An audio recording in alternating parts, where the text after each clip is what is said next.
Let me tell you a story about leadership, resilience, and a vision for the future. When you hear the name James Marape, you might just think of the Prime Minister of Papua New Guinea. But behind the title is a story that's nothing short of inspiring. James Marape was born in the rugged heart of Hela province, raised in a community that taught him the true meaning of hard work and perseverance. Life wasn't always easy. He walked miles to school, determined to get an education not just for himself, but for his people. And that determination, it carried him all the way to the University of Papua New Guinea, where he studied arts and became a passionate advocate for his homeland.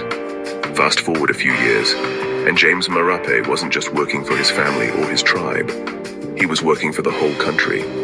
He served in several key government roles, including Minister of Education and Minister of Finance, shaping policies that touched the lives of everyday Papua New Guineans.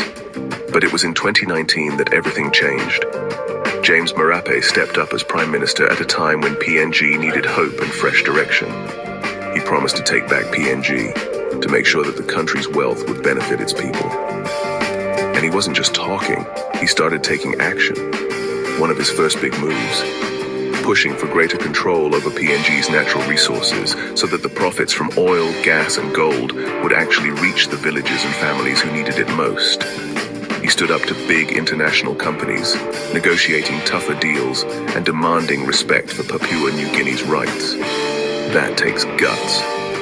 Under his leadership, more roads have been built, new schools have opened, and healthcare has started reaching some of the most remote corners of the country. He's made it a priority to invest in education because he believes every kid, no matter where they're born, deserves a shot at success. But it's not just about the economy or infrastructure. James Marape has pushed for unity and peace in a country that's rich in culture, but sometimes divided by history. He's brought together leaders from across the nation, encouraging dialogue and cooperation, because he knows that a united PNG can achieve anything. I'm not saying everything's perfect. Leading a country is never easy.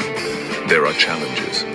But what makes James Marape stand out is his willingness to listen, to learn, and to keep pushing forward, even when the road gets tough. He's not just a politician. He's a father, a husband, and a proud Papua New Guinean who wants the best for his people. So next time you hear about Prime Minister James Marape, remember his journey from the hills of Hela to the highest office in the land. Remember his promise to take back PNG and build a future where everyone has a chance to thrive. That's not just leadership, that's inspiration. And it's a story that's only just beginning.